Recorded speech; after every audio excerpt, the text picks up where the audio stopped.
Once more into the breach. Hey wee lassies. Yeah. How's this for crazy? Ollie Bowie! Ollie Ollie Bowie! So today's not girl day. Today is steer day. So, currently waiting for the deputy reeve of the municipality to come home and get her welly boots on to give me a hand. So there's 55 in this pen, there's 53 to go. There's a boy with his jewels, which we're keeping we're gonna keep him, bring him up, get him tested, and if he tests good, we'll use him as a cleanup bull. If not, he'll be a freezer bull.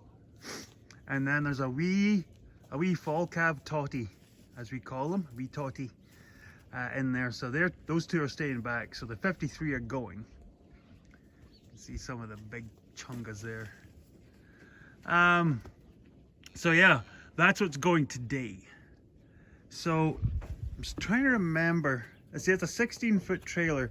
Typically, I would love to get a 20-footer because I could still run a 24 to push in this yard. I do have an older trailer that's a little bit bigger down in the bale yard, but it needs a lot of work. Got it cheap, as I am wont to do. So it's a 16-footer. So I can't remember, there's an equation that you use for animals per foot for length of trailer, because it's a standard, what is that, a 6-foot box? Because it's got the dually set wheels. So I think what we'll end up doing is we'll do 6 loads of 9, I think it is. But depending on how spread out the little ones are, because there is some smaller ones, we could put an 11 on there. If we could do a few 11s, I could do it in 5 runs up to Hamaniota. But as far as I know, it's gonna be 6. Now there's a couple of calves in there that need to get new data tags because they've pulled them out, because we put the datas in when they're born. I know it's a bit of a risk, but it does save us a lot of time when we go to haul them, whether it's hauling in the back end of the year at Christmas time, or whether it's in the right before calving in the following year. So there we are. Ivy Alley. See, there's a steer in here that's her size, so we're gonna keep him back for the freezer. We'll keep him back and we'll run him with the cows going out this year with new calves, because he's just tiny. So yeah, so he's gonna go out there, and I think Allie might go back out there too, because she's kind of small. She'll be way too small for breeding. But then again, we did have a year-old calf give birth 2 years ago. Yeah, it was 2 years ago. So yeah, so that's where we're at. So waiting for the boss lady, so I'm gonna go and start getting some of these creatures into the pipe, and we'll go.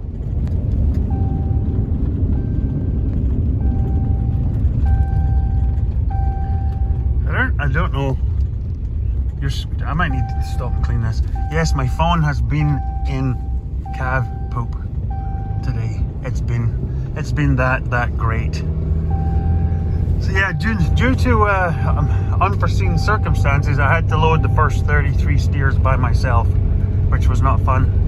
Needless to say, this phone ended up in the mud, in the poop. So have I. But then Mrs. Piper Duck saved the day, got back in time from her meetings to help load the last 20. So that's 53. Last load, heading north. Oh gosh, what an afternoon. Unbeknownst to me, since I last talked to you, I get up there and find out they have a Sammy sitting waiting for these calves. So he's been there since lunchtime, waiting for these calves. Not my problem, but definitely they've been keen for me to turn and burn, let's put it that way. I don't even know. Does it make any difference? Yeah, a little bit better. Needless to say, I'm gonna have to take my phone out of its otter box and give it a good clean. So, steers are hauled. There's 2, like I said, still back at the farm. We're gonna run them back into the chute and run them into this trailer, and then we'll move them over into the other pen. And then that will give us that pen to now move the heifers through when our buyer now wants to ship the heifers. I'm not sure yet, he hasn't said. But that we'll be sorting out our 15 keepers and then shipping the rest. So don't know when that is. Oh yeah, I'll show you this. This happens every so often in the middle of winter. Yeah, this is weird. Look at this.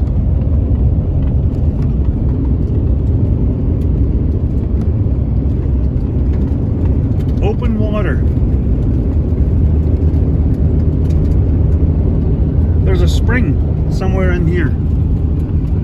And even on some of the driest seasons, it will just absolutely belch water out. It's weird. Yeah, the last turn and burn coming down here just as the sun was getting low. Oh, she got squirrely down. Vehicle's coming the other direction. Yeah, I went for the grip on the side of the road, damn near jackknifed the whole rig. Oh, love it when it's mild, but it's dangerous to drive.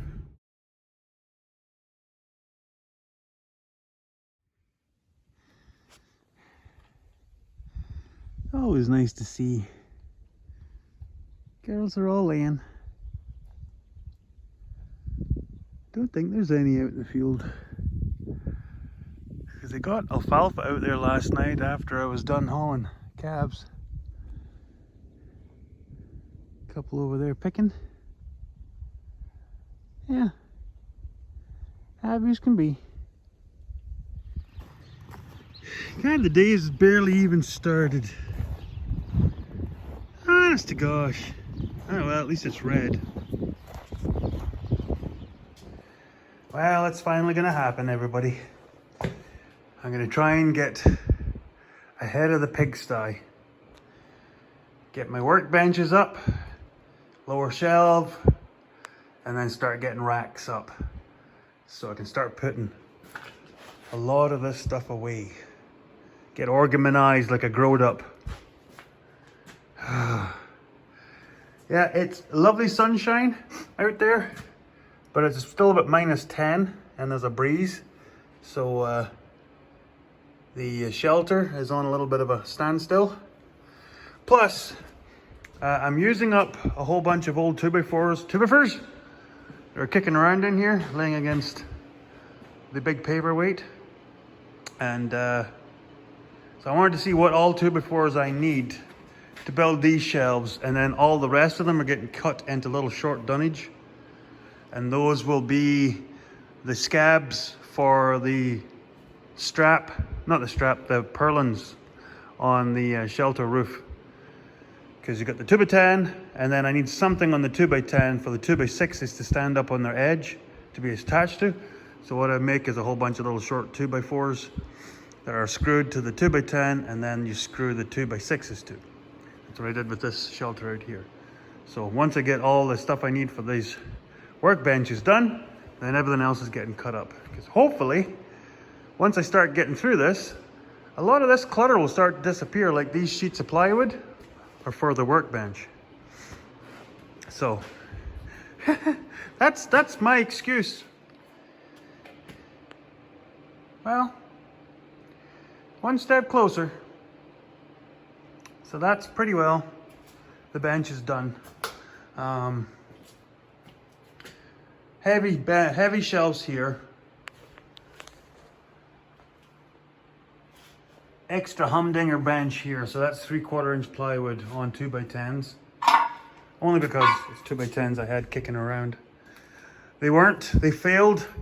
They were no good for building with. So this is the kind of building that we're gonna get.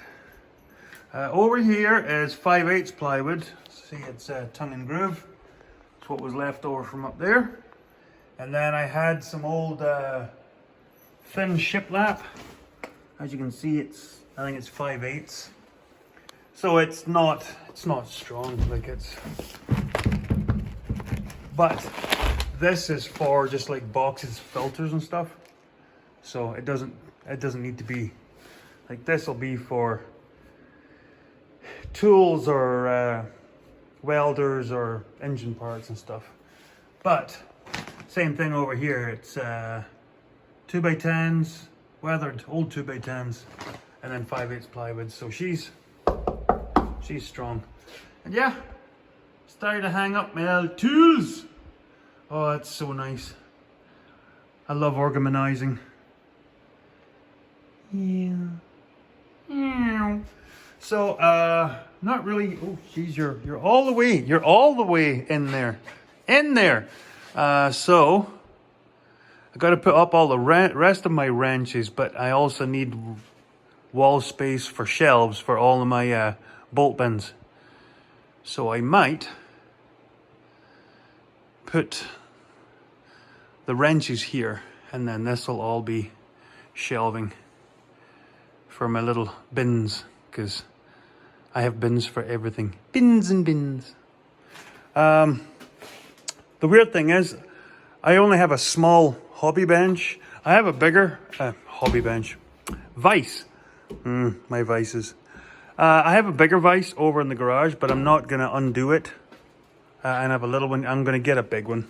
So I'm going to put a big 6-inch up here, because it's always handy. That way you can lock it in and have something pointing right out the door nearby. I thought about having it where it was, you could move it around, but bugger it. If I want a move aroundy one, I'll get another one and make a stand for it. But I want one that's anchored down, that way that I can hoof on it, because this ain't going nowhere.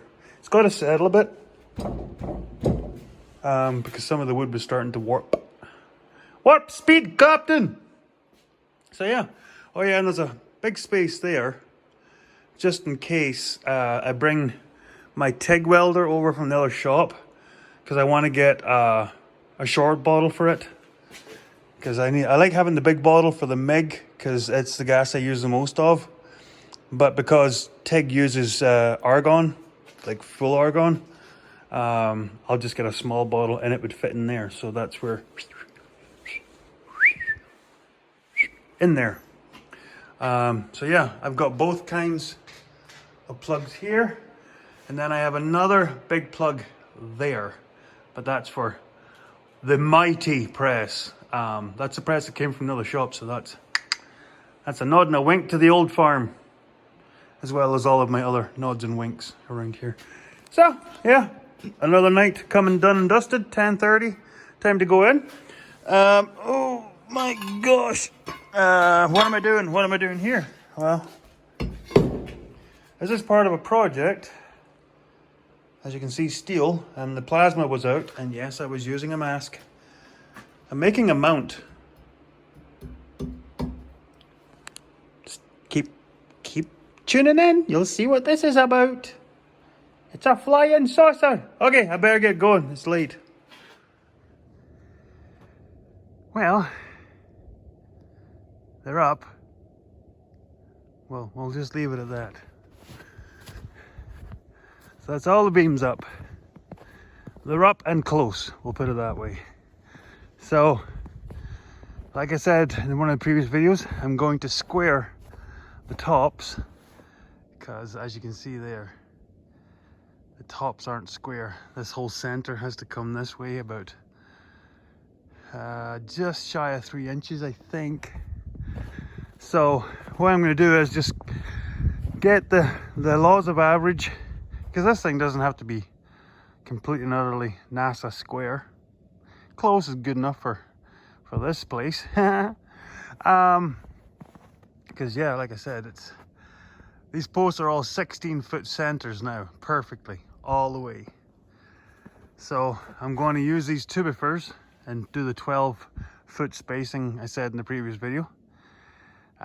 Once the 12s and the 16s are done, then I will get everything into as line as possible, will be, and get her strapped, lock it down, and then that will let me get the roofs on. because the roofs are the most important part. Yeah, like see there, you can see it.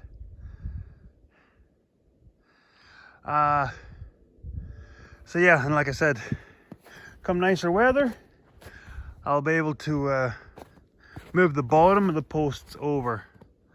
See here, we're looking pretty good. But there's a couple of the big 6x6s are away off to lunch.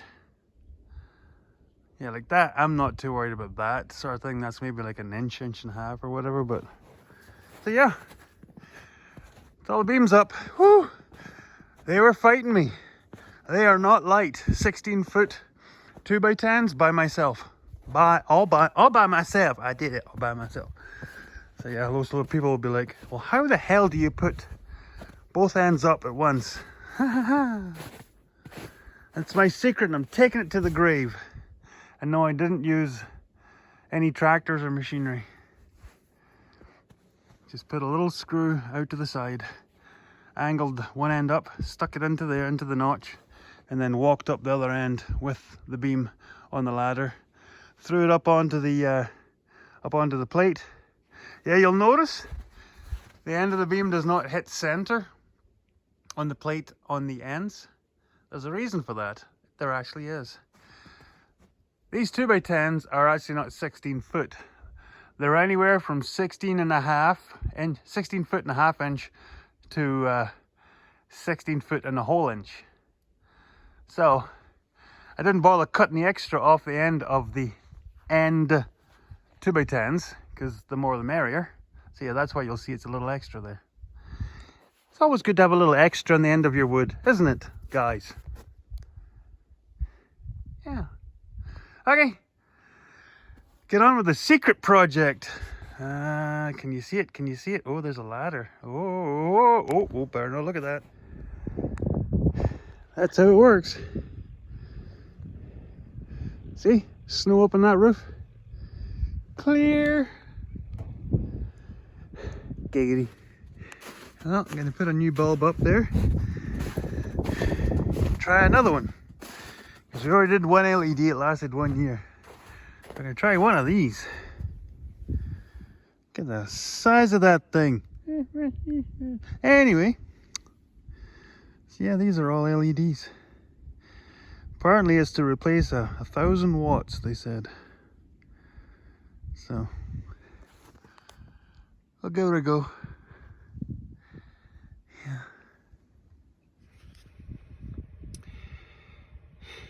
You know that point when you're installing the brand new heat tape, because the old one, see if we can get you there, the old one right there leaning against the wall is questionable, because the little, as you can see, there's a light. The light does not light up on the other one. So you install it thinking, well, this should get the water flowing. Yeah. Sometimes you wonder.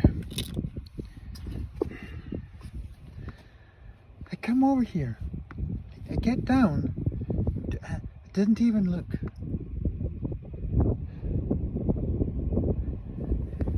Yay! Okay, I better get this episode wrapped up. So, there you go. All the joists are up. So yeah, definitely going to be strapping that one first. We're going ahead with that roof. Won't be doing too much more with this one until I get further with that one. Hopefully the wind isn't bugging you too bad. Oh, there's a ladder. There's a ladder. Anyway, so where are we at? So, the girls are all over here now. Yeah, there's some big girls. Get down off of here. Ooh. Yeah, there's some really nice ones. There's like the favorites. Like here's Squish. That's Squirt's little girl. And then behind you can see Squiggles. Now that's Squirt's granddaughter, because number 90 is Where is she? I can't remember her name. Anyway, there are a whole bunch of weird names. There's Harley. That's another one that's staying. So, long story short. Yeah, like my broccos. So the plan is that 15 heifers will stay for breeding. There's Beauty. That's another herd matriarch progeny. So yeah, she's a definite staying. Off the great old namesake Beauty that passed away a few years ago now, actually. Sorry, sad to say. So yeah, there is, what did we get to? 41, is it 41? I think there's 41 heifers. We had 41 heifers and 55 bulls. We lost the heifer, as you guys all know. There's another one, Chewy. That's Leia's little girl. She's another stayer. Ali is also staying. So Ali's not one of the 15. She just stays because she's so small. I'm sorry, I didn't mean to hurt your feelers. So she'll stay till next year. We'll rotate her back in for next year's calf crop. We did that last year with another heifer over there, which is also a family favorite now. So yeah, there's 15 heifers staying. Zoom you out. And one extra keeping back. So that's 16 altogether. So I think there's 25 to load to go. So we're waiting for word from our buyer on when he's going to want to take these. So a little bit of a feedback on the steers, how well the steers did. Let's put it this way. This is the most money per pound we've ever made on steers. The one crazy thing is we don't feed grain. We don't feed any sort of a processed grain mix feed to the animals at all. We have some oats that we kept back. That's mainly for treats. Hey Heinz. It's mainly for treats and for luring the animals in, for training them. But apart from that, they don't get any grain except for green feed bales. And our best number at 11 months was the oldest calf. The oldest steer that got shipped was 11 months, and he went at 910 pounds.